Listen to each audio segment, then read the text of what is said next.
Hey kids, and welcome to Design by Wingnut Social. I'm your host, Darla Powell, and today we are joined by Ellen and Yvette Papo of Décorelle Studio. And I have to tell you guys, super, super talented interior design firm, one of the most talented firms I've seen come across our way in a long, long time. And if you're not watching us on Designed by Wingnut Social, you're going to want to head on over there to our YouTube channel so you can see all of their stunning work. And if you're not going to do that, head on over to Instagram and follow them at decorelle.co. I think you're going to be amazed with the talent on this young team. We have some very transparent discussions about what it's like to be a Black women-owned business in this interior design space, what that looks like, and some of the pressures and expectations around that business model that they deal with. And I think you guys are going to get a lot of insight about what that is and what they deal with on the daily. And in addition to being super talented, right? That's another thing that they have to negotiate and navigate in these waters. And also, I think you're going to find their niche to be incredibly specific and interesting. And they're really successful with niching down. I know you've heard this a million times, but it's just another example of why that is so smart and why that works. And guys, I'm not going to belabor this anymore. I'm just going to tell you a little bit about them, and we're going to dig into our conversation with Yvette and Ellen. We are Ellen and Yvette, sisters and founders of Décorelle Studio, a luxury interior design firm servicing the DMV area and beyond, their neighbors. We founded Décorelle in 2018 to fill a gap in the interior design market, one that often fails to capture the newlyweds who just bought their first home, the empty nesters who want to reimagine their nest, or the bachelorettes who are just starting life out. Over the years, we have mastered the art of marrying the luxury that is interior design and accessibility, and that's a big part of our conversation. Guys, help me in welcoming Ellen and Yvette Papo to the show. Hey there, Ellen and Yvette Papo. Welcome to the show. How the hell are you? Thank you. Hi, Darla. We're good. How are you? I'm doing splendid today, and I'm so thrilled to have you guys on the show. Yeah, we're so excited. And this is Yvette, by the way. Just so you can get used to my voice. Yes. Well, you guys both have extraordinarily nice voices, so this is going to be very easy listening. Thank you. Oh, Yeah, thank you. Yeah, and you guys are gorgeous, of course. A gorgeous sister team, right, of Décorelle Studio, interior design studio. And in the green room, we were talking about your niche, and I find it to be so fascinating because not only are you guys like incredibly talented designer, Ellen, it's just super high-end, gorgeous design. You guys need to follow them on Instagram at Décorelle Studio.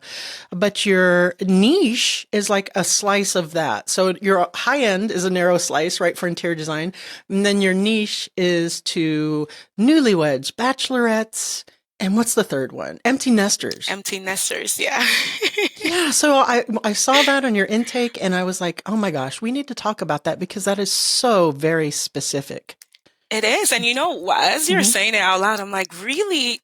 That really is our niche. I mean, this is Elle, by the way, but my sister can testify. When I'm thinking about the clients that we have, they really are like first-time home buyers, empty nesters, people who just got married and just moved into their first home, or bachelors or bachelorettes. So yeah, it's very specific. So talk me through that. How did that happen? Was that intentional? Or did you guys go in with your business plan and say, the smartest businesses, we need the riches are in the niches. This is what we want to do, or was it organic? I'll let Yvette take this one. Yeah, Yvette here. In a way, it was on purpose, Okay. and then it sort of morphed into more than we expected. So this all starts from our beginning story, right? And so for us, we saw that we were, middle class, young women who thought that we deserved a space that looked and felt really good. And we also saw that interior design was something that was not accessible to us as middle income, bachelorettes at that time. Who were thinking about embarking on the journey of buying a home. And so when we came up with this idea of Décorelle, we were thinking about ourselves. We were thinking about people like us. We were thinking about young people, millennials in their sort of, late 20s, early 30s, and whether they would have the same access to luxury interior design that people of higher income would have, right? And as we know, the interior design industry is really, really white and really, really rich. And so, I mean, that's just the plain, I mean, you got to call it like you see it. Yep. It is what it is, right? Yeah. And so for us, we saw that we were missing in that industry. And we knew that we had the vision and the wherewithal and the effort to break into it. And so while we were thinking about who we would be targeting, we really thought, how can we make luxury interior design more accessible, right, to people like us? And that's where that niche market came from of, bachelors and bachelorettes, first-time home buyers. Right. We didn't start off thinking about empty nesters, but we did over time see that they were another big group of our set of clients that we did attract. And so we added empty nesters as well. And then newlyweds kind of fall into that first-time home buyers group as well. So that's how we came up with that. So it was purposeful and kind of organic. You found out that you're resonating with this level of clientele, and the empty nesters just happened. You were getting that as well, just from the stuff you were putting out and the referral kind of stream? It was mostly referrals. Okay. Mostly referrals. And I think mostly referrals from our professional networks. So typically, empty nesters who have kids who either are about to go to college or just left for college are thinking like, what do we do with this old space that we've been thinking about doing something with for a while? Yeah. And I think it just keeps them busy because they're not trying to think about the fact that their children are gone. But, like old bosses, for instance, from other companies that we've worked with, and then their friends and their friends' friends. And that's how we were able to organically bring in empty nesters. They're like, Johnny's gone to college. Let's redo his room. Finally, let's turn it into something we've always wanted to turn it into. We couldn't wait. Yeah. Yeah. Okay. So tell me a little bit about the transition right that. So you're middle class, you want to make your interior design affordable, and you want it to serve people who are more in your situation, more like you guys. So, how did that morph to being not a middle class kind of service to being the incredibly high-end designs that you're doing right now? Are you still doing, has your audience niche changed as far as like from a demographic or income kind of perspective? Tell me how that changed. Here. And what's funny? That's a really good question. I don't think it has. I think we just make accessible look really luxurious. Okay. And that's not saying that, the items are not expensive, but when we're designing, I think we're very good about what we use and where we spend our money. And that's something that I think we do really well here at Décorelle because, our overall goal and vision was to bring, something that looked so inaccessible to the rest of the world and bring it to just everyday normal folks, like people who just wake up and go to work. I feel like everyone deserves having a nice curated home. It does a lot for your mental. And so I think, and I think even though it looks super expensive, I am the queen of give and take. High-low. Yep. High-low. For example, we have an Amazon list of a lot of my favorite things that I use in my clients' homes from Amazon. My favorite curtains, hands down, are from Amazon. There are certain lines on Rugs USA that I love because it looks so high-end. And obviously we have, trade companies that we use that are going to be viewed as very high end, but I think we do a really good job of mixing it in. So it may seem as if we've kind of like left the middle class, but we really haven't. I think we've just, and if more so, I think that's a compliment because it's something we hear a lot. But that's still pretty much our niche, I would say. Yeah, you guys, the look is incredibly luxurious, very high end, and incredible. You're one of the most talented designers that I've seen come through here. And full transparency, you guys are a Wingnut Social clients, right? Yes, thank you. So, no, of course, absolutely. I remember telling my wife, I'm like, oh my God, you should see their work. They're just. I would hire them in a heartbeat. And if you guys aren't subscribed to our YouTube channel, designed by Wingnut Social, head on over there so you can see some of their work on this video in the background. And my producer's going to put that in there. And of course, they follow you on Instagram, Décorelle Studio, right? So, yeah. Okay. So tell me how that affected, because a lot of designers, business owners are really, really terrified to niche to a particular avatar. They're afraid they're leaving money on the table, but I've seen it over and over again that the designers who do, like Grow Playrooms is one example, who was a client of ours before they just blew up, just superstars, and they went and took all their stuff in-house. When they niched just doing children's playrooms, they just exploded. It seems like the narrower you get on your focus for your target design and target audience, that's when firms become really successful. Were you frightened to limit it to that? Do you limit it to that? Yvette here. It's frightening. It's absolutely frightening. And I think, a lot of advice that we got was, are you sure? Do you do you want to make money in this business, et cetera, et cetera. But we're both people who believe in God. We're both people who believe in what's inside of us and what God has put inside of us. And so when we started this, it wasn't something that was visionless. Like we felt like we were doing what God wanted us to do with this business. And it wasn't just for us, but it was for the people that we are targeting. And so there are times where we're like, man, we should charge more. Like yes. I mean, let me back that up. All the time we're thinking we should charge more, right? Yes. It's not sometimes, it's all the time. But then we've actually had clients who say, you could y'all probably should charge us more. Right? And over time, we've obviously increased our prices, but we always think about like the goal. We think about what drew us to start this, what we're trying to accomplish with it, and thankfully, like we've never lacked. And so, we're just going to continue to be a blessing to those people, and I think that it'll just return to us tenfold. So I love that. It's hard. I mean, we're just like, man. Especially when we see sort of like competition or like people in other areas doing other work, and we look at our work and we look at their work and we look at their prices, and we're like, okay, something's not adding up here. Math is not mathing sometimes on our end. But so let's talk about the mathing, right? So that seems like another fine line too, because the aforementioned, right? We said it's incredibly expensive. It's overwhelmingly white, right? Interior design. I mean, that's changing. Some I do see change. I hope you guys are seeing that changing. Okay, good. I'm glad I went on a limb with that one. So let's talk about the pricing aspect. So you're in business at the end of the day. We have a mission. As a Christian woman too, I have a mission, and I believe I have a calling, and I really get fulfillment from helping people, achieve their goals and providing a service for them.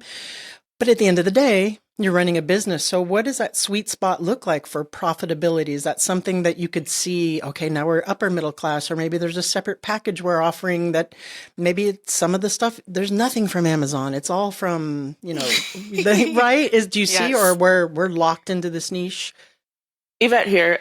Yeah, I mean, we sort of play around with it depending on, who's coming to us and what we're doing for them, right? So we have minimum fees that we start with, and then that minimum can climb up depending on what it is that we're doing. It depends on the client's taste. It depends on how many rooms we're doing. We charge a flat fee as opposed to hourly.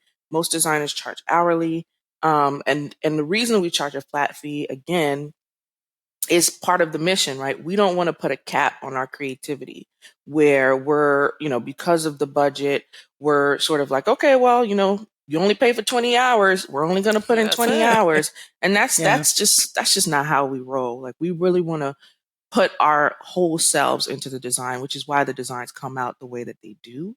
But the way that we found that sweet spot to come together is having that minimum and explaining to clients that can go up depending on what the scope of work is, what the budget is, whether we're doing construction, renovation, whether it's a tear down, a new build, right? So it really does help to have that balance.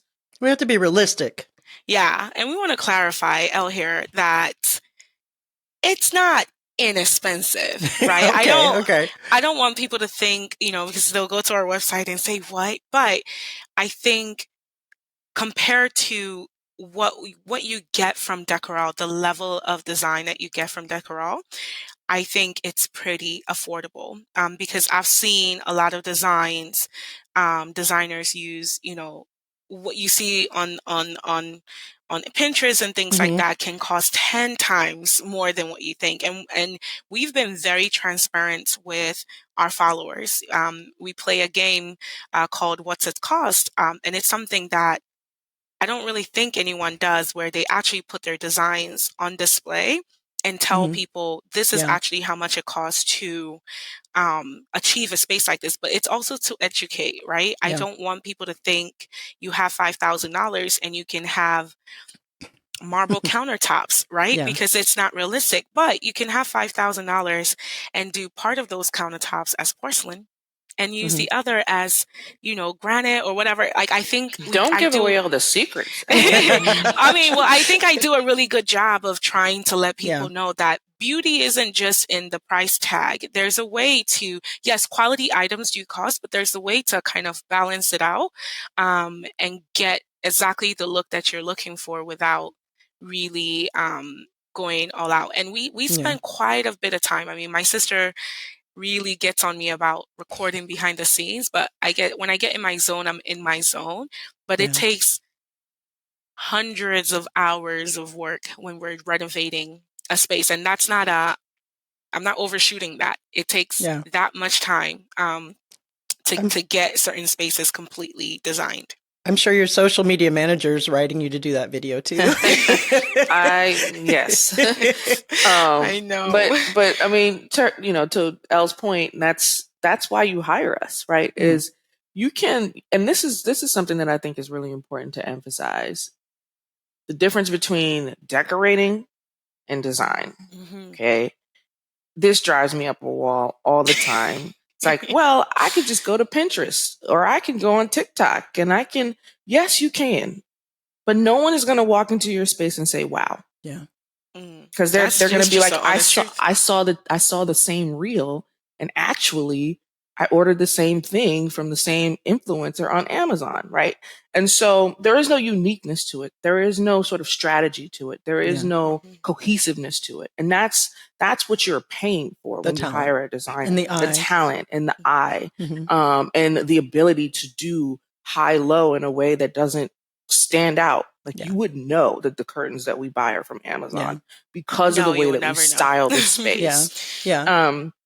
And so Mhm. we really value transparency. And I think emphasizing Elle's point that, yes, it's not inexpensive. It still is a luxury service at the end of the day. Okay.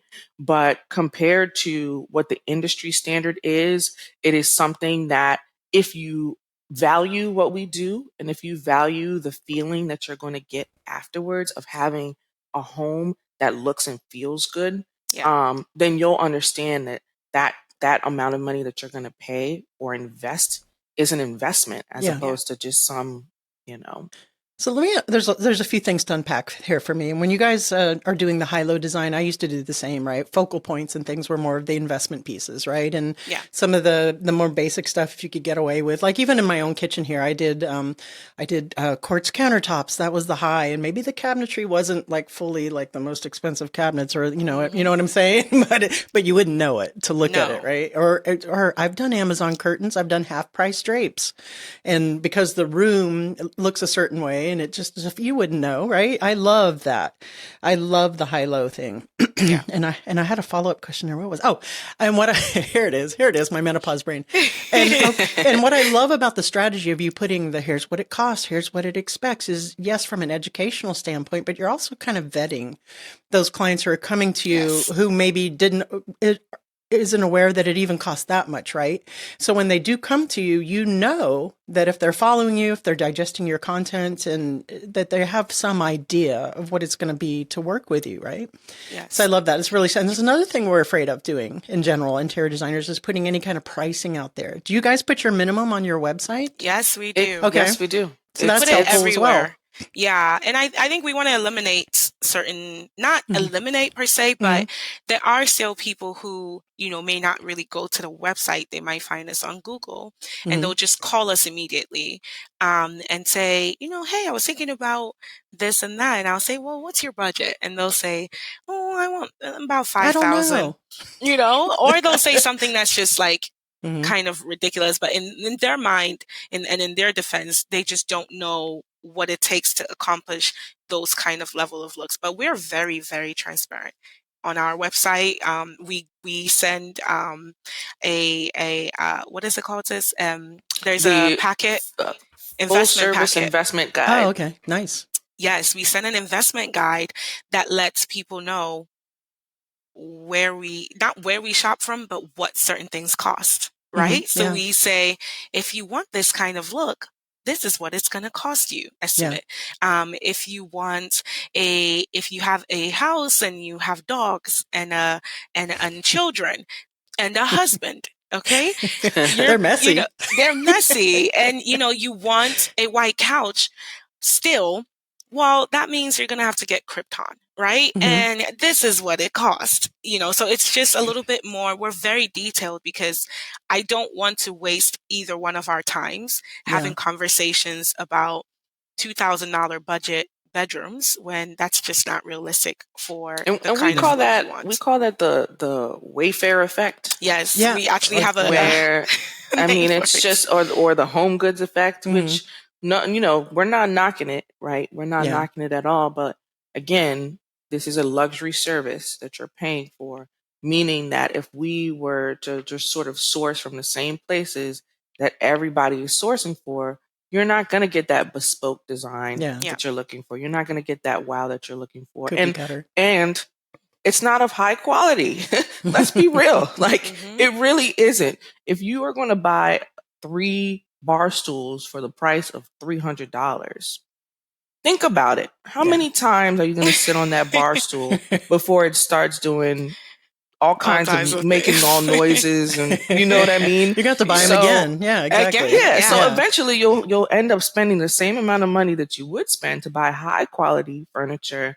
However, it'll just be sort of like spread across. And if that's you, that's fine. But that means that we're not a good fit for you, right? Yeah. And vice versa. So we really do try to vet clients through that game, through our transparency on the website, and through our process generally, starting with a complimentary discovery call. Yeah. Oh, you mean on the phone, right? Yes. Are you guys charging for your in-house consultations? Definitely. We do. Okay, we do charge for consultations, but we do a 20-minute discovery call, completely complimentary, just to make sure that we're on the same page. Did you look at the investment guide? Do you know what the minimums are? Are you ready to go? Right? Like, don't inquire and say you want to start in March. Yeah. And then you don't have the money to start in March. Like, what are we doing here, people? I wrote an article back in the day. It was called Only Cry Once. And it was about, listen, just cry, pay for the, the quality thing. Let it last you 10, 20 years instead of something that's going to break down in 6 months. Cry once. You only cry once. I love that. I love that. Oh, can I steal that, Darla? Absolutely. It's not mine. I didn't make it up. That's a good way to put things, I think. Yeah, I didn't invent that. I heard that phrase. I've heard that phrase, but the article was, and I would send it out to prospective clients and let them know, or add a thing too. It was a lead magnet from the website. And it was like, here's what certain rooms could cost you, like you do in education, educating them. And it was such a great vetting mechanism. Because one of the hardest things I had was to get clients to even admit what their budget might be, really? And it's like pulling teeth, right? So that's true, actually. I think about that in consultations.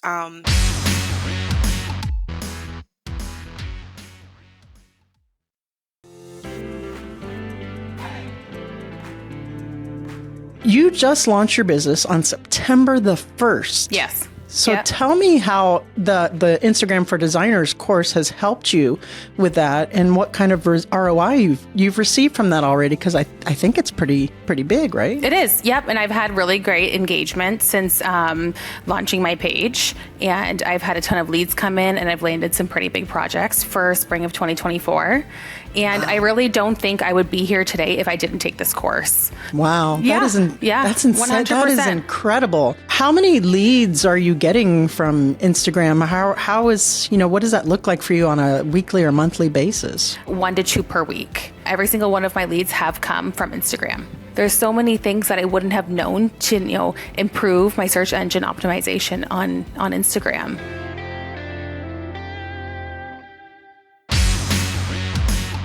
Before, when we first started, I was still kind of like learning the ropes, and I would say, "Oh, I think you need this," and they'll say, "Fine," and then I realized, you probably could have gotten more, which would extend the kind of things you can do. But I am very realistic about the kind of, because I would rather you just don't go through with it than we start and it becomes an issue of payment, or it's hard on you, right? We don't want this process to be hard on anyone, right? And we do construction, so there are hidden things that, you just never know. So we also started adding contingency amounts on top of our total budget. So if we have like $120,000 budget, I'm going to ask Yvette to put on, and I will tell the client, hey, I'm going to add on a $20,000 contingency fee, because I don't know what we're going to find in your walls. I don't know. Dead bodies. So you just never know. And shipping costs could be a little different. What we're buying is different. So yeah. So how do you account for, so you guys charge a flat rate. How do you guys account for scope creep in that flat rate? I hear the pain. I already hear it. Yeah, it's painful. It's specifically for me, because it happens quite a bit. And I think one day maybe I'll be very honest about it. I think a lot of clients just don't know how much sacrifice my sister and I actually take. And also, and Yvette will tell you, we don't take as much markup as we should. Because that's another thing that we fight about. We do fight about that, including our accountants will get on me about that. But I'm a visionary. And again, I'm a little bit too nice, where if I see something and I know it'll be a perfect fit, I'd rather take a lower cut just so that my clients can have it. You're so sweet.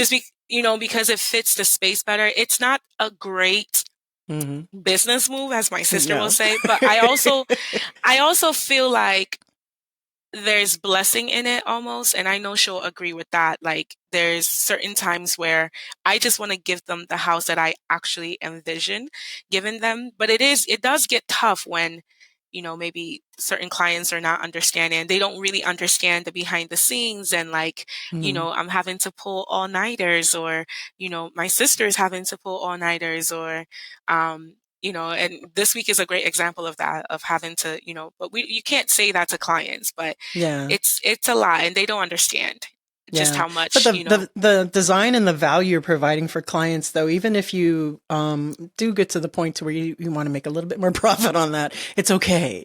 Yes. It is okay, because you're still providing such an incredible service for a terrific price, and you're incredibly talented. Thank you. So, and we don't want you to burn out.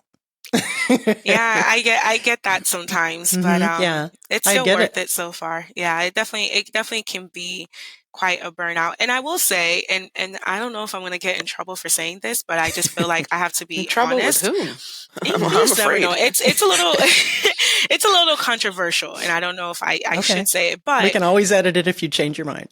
Yeah, we're a Black company. There's a lot of what's the word I'm looking for? Expectations that people think they should get from us, just because we're Black. And I think if we did, if a client asks for certain things and it is a scope creep, as a business professional, it should be very, very fine to say, sure, if you don't like this 5th chair that we've sent to you, I'm going to charge you my hourly fee, which is $200 an hour, right? Which is why I don't charge you an hourly fee. But we do have an hourly fee. We have those prices for myself and any junior designer. So if I am still looking for these chairs, but I think if we started doing that, it becomes a thing of, we think, and sis, help me out if I don't know if I'm going to say this right. Like, maybe that we've gotten too big for ourselves or things. It's a little bit more frowned upon when Black people carry themselves, Black businesses, I say, carry themselves on that level of like, we're so professional about what we do that we should be able to have difficult conversations with our clients. It's almost like they don't expect us to do that. To have the difficult conversations. Yes, I think she's being too professional here, Darla. So let me just jump in here. I think she's a little scared to go into it. So let's really get into this. Yeah, break it down. Let's get into this. Yeah. Yes. This is something that we sort of we struggle with. We struggle with because on one hand, the expectations on Black businesses is extremely high. Okay. Right? There's this expectation that we have to be absolutely perfect. We cannot because mess up. if we make a mistake, then that's a reflection on all Black businesses. Oh, here they go again. You know, these Black businesses, they never have their ish together. Right? Like, you can cuss on the show, by the way. Yes, I was going to ask you, can we curse? You just gave her the worst permission. Knock yourself out. So like, that's number one. And then ironically, there's this sort of a reversed lack of expectation. It's like, because you're a Black owned business, I don't expect much from you. I don't expect you to be on time. I don't expect or take you to collections to take you right. So it's like, you owe money.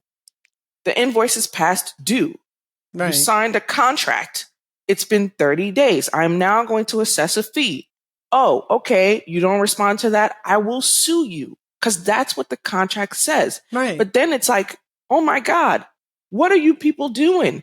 That's so mean. No, it's business. It's business, exactly. It is. But we always say this. We always make this comparison that, you know, we have a process. We follow that process. We create that process for clients or prospective clients. But then, why are you sliding into my DMs? What is that about? Right? Yeah. Like, you wouldn't do that to Target or Amazon or some other like larger white company. Yeah, it's a pain point. That's the thing that I don't really understand, and it's usually from our people. So that's the part that I don't get. Let's get this very straight. It is usually from our people, and I think it's important for us to actually talk about this because we're Black people as well, and that, you know, even us, like, you know, certain expectations come with, oh, they're Black owned, so I want to go support them and use them. Don't come to me. Don't come to Décorelle because we're Black owned. We took that off our social media for a reason. Come to us because you actually appreciate the level of work we do. Because you're insanely talented. Yeah. Thank you. And expect that we're going to carry ourselves very professionally. My sister is a lawyer by profession. And I have an MBA. These are not two girls that you come and kind of like walk all over us.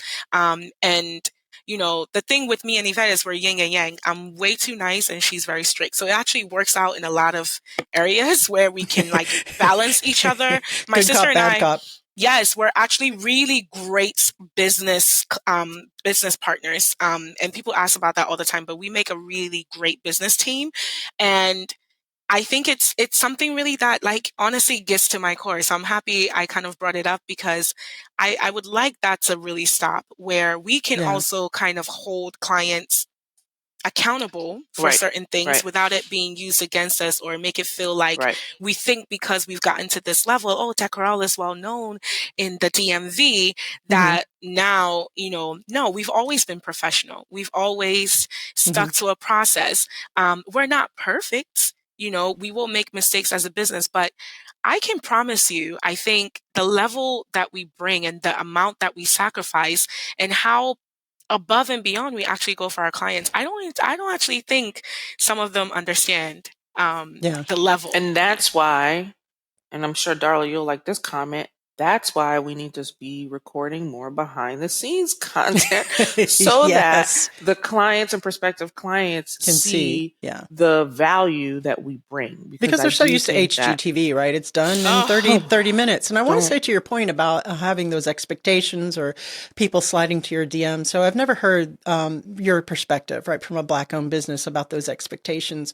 But I will say from being a woman, right, a woman-owned business or a lesbian-owned business, right, which is, you know, I'm gay way.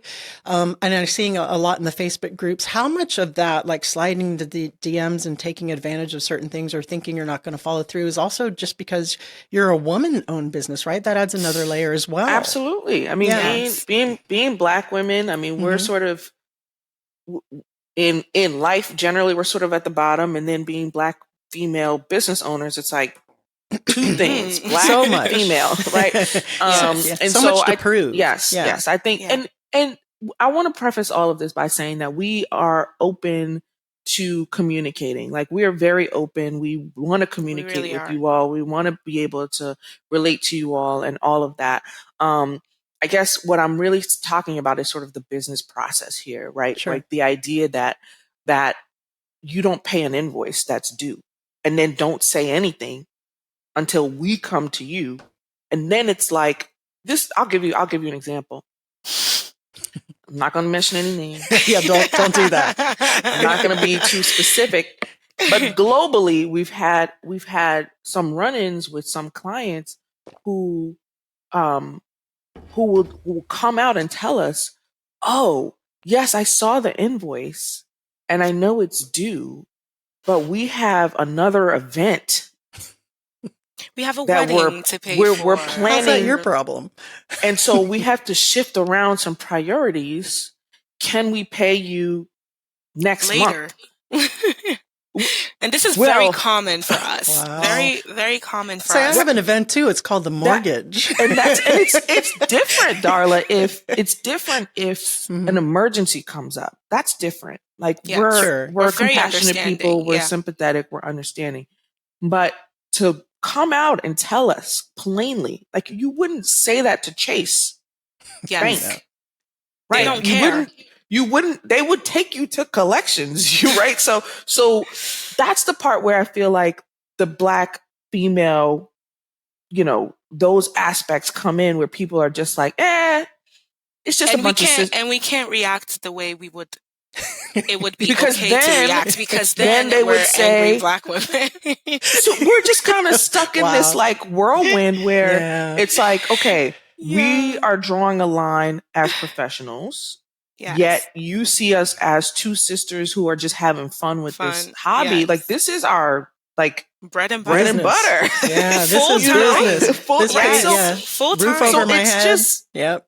It's just like we've, and we really sort of just like, we feel sad about it, because it's like they just don't take us seriously. And no matter what we do, how, sort of like how much we invest in giving that professional and we identity, invest a lot. I mean, you guys really have your shit together. I mean, seriously, you guys are well run. Very well run. Yeah. We really try. So even it really the documents makes us sad. we send, the documents we send behind the scenes, immaculate. Yeah, Darla, I do know. You already know. I am a pain, guys. I am in the best way. But it's honestly, and if I had to admit it's honestly maybe to overcome this stigma. And that's sad to admit. And it does make the clients who come in, who let us do our job, who pay everything on time, it makes that process for them so much more enjoyable. Just let us do our job. Let us walk you through this. There are clients who will come in and think, they're the best clients, but they don't realize that they turn our process completely upside down. And don't see how it affects us as a business, because, you're business owners and we're your clients. So you should agree to everything that's happening here. And we typically tend not to say anything because of this sad statement of the client is always right. When that's really which is not true. It's not true at all. But it does make us appreciate the amazing clients who we've had a long-term relationship with, and they just understand. And whenever they just, honestly, I think it's an inside joke among us is whenever clients just let us run our process and they let us do our job, Yes. For some reason, nothing goes wrong with their projects. Yeah, I know. Isn't that the best? It's very interesting. It's not like we're sabotaging anything, but honestly, favor kind of works. It works in their favor. Nothing comes damaged. Things come much quicker for them. You know, we're excited to see them and talk to them and work with them. So even if I don't work on weekends, yes. Oh, sweetie, of course I'll come and do this because it's a pleasure just even being in your space. I have a client. We have a couple client now. When I go to their house, even if it's for 10 minutes, I know I'm going to be there for 2 hours. Wow. Because we're just, you know, I'll tell Yvette, oh, I should be done in an hour. She's like, you're going to their house. I'll talk to you in 3 hours. And it's just genuinely because, you know, we're having an ongoing working relationship with them, but they respect us. They give you joy. They give us joy to work with us. They trust us, which is a big thing for my sister and I, is just to trust us and let us use our process. We created it for a reason, right? Yeah. If we deviate from it, that's usually where we see issues happening.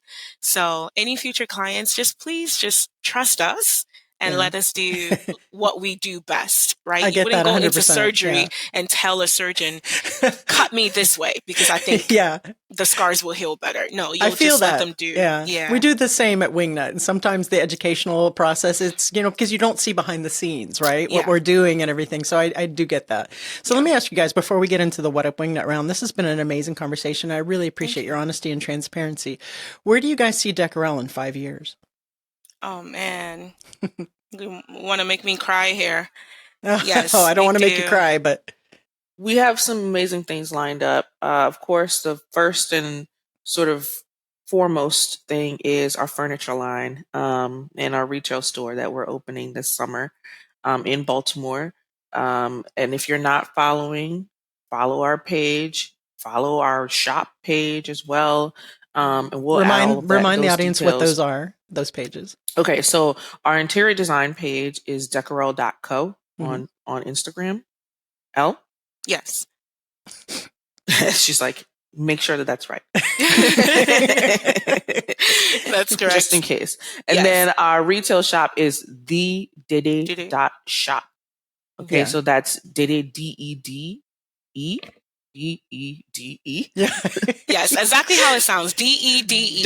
.shop. Yes.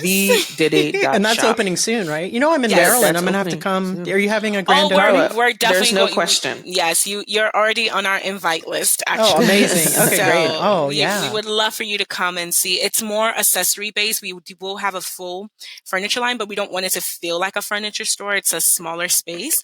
Nice. But there's going to be a whole, curated if you did want some furniture that you can look through. Some certain pieces will be in the store, but beautiful pottery, handmade, candles, pillows, accessories. Oh, nice. Very nice. I love it. So in 5 years, Architectural Digest, where are we going? Yes, it's been on my vision board every year.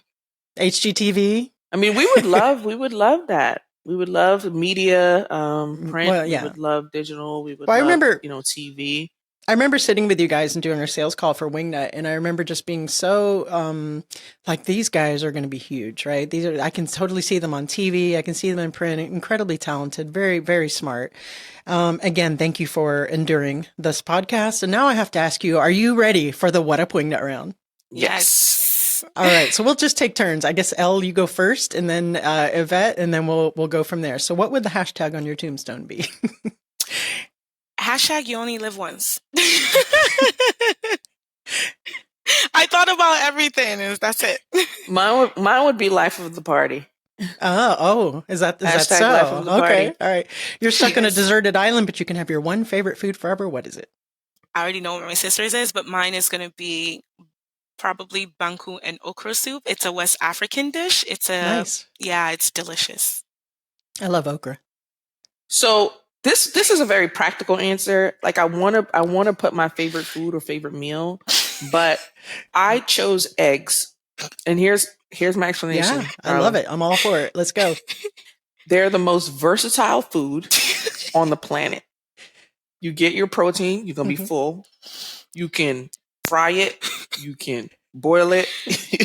Like there's so many things that you can do with eggs. and you'll be perfectly happy. So I I'm would say just eggs. upset with that answer because She's there's a thinking stigma. survival. But there's a stigma around Ghanaians and eggs. It's all over the internet about how much we love eggs, and she just gave so much credibility to it. I definitely thought she was going to say bread or kinky for sure. Eggs came out of nowhere. But you know what? It's got all your B vitamins. It's got protein. It's got your fats. She's going to live on this island for a long time. I'm gonna be there. I will survive when it comes to everything else. Yeah. So last but not least, please recommend a book that's impacted you guys either personally or professionally. Great CEOs are lazy.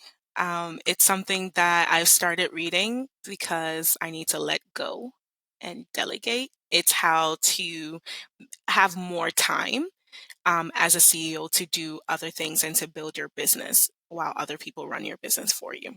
Great SEALs are lazy? Great CEOs. CEOs are CEOs. I thought you said SEALs. Great You're CEOs are lazy. I was like, I'm trying to put it together. Okay. By Jim Schlecker, if I'm saying it right. Yeah, you can get it on Amazon. Yvette, what's yours? Mine is Outliers by Malcolm Gladwell. I knew you were going to say that. That's crazy. Also, how did it change your life? It actually just put things in perspective because I'm always curious about why things are the way that they are, and sort of explaining how things come about. And that particular book sort of just gave me a lot of background of like, some things just don't happen accidentally. Like there are, privileges that allow and advantages or disadvantages that allow people to either go forward or stay stuck. And I think having that perspective really just changed the way that I view the world. I love it. Guys, thank you so much for joining me on this podcast. Of course, we love you. We love having you as Wingnut social clients. So Ellen Odway and Yvette Peppo, please tell the audience where they can go to find out more about you guys and follow your amazing journey and see your, I'm serious guys, incredible talent. And we'll call it a day. Thanks so much, Darla, for having us. The best place that you can find our information is our website, www.decorelle.com. And as I've shared already, our Instagram page really highlights and showcases the talent of the firm and our vision. So that's decorelle.co on Instagram. And then, of course, follow our soon-to-be open retail shop, thedede.shop on Instagram as well. And that will all be in the show notes at wingnutsocial.com. Thank you so much for joining us, guys. Of course. All right, thank you so much for joining us on Designed by Wingnut Social. Remember, if you need help marketing your business on social media, to head on over to wingnutsocial.com. We are a high-end, super white glove social media marketing firm for you guys, interior designers, to the trade vendors, architects, the home space professionals, and that's all we do. And we do it incredibly well. I'm an interior designer, and that's how we got started. So I own the business, so we know the lexicon, we know the business model, we know how to speak to your ideal client. wingnutsocial.com. Guys, hope you enjoyed the show. Don't forget to head on over to decorelle.co to check out our guest today. And that's it. Until next week, remember to get out there, get uncomfortable, and be great.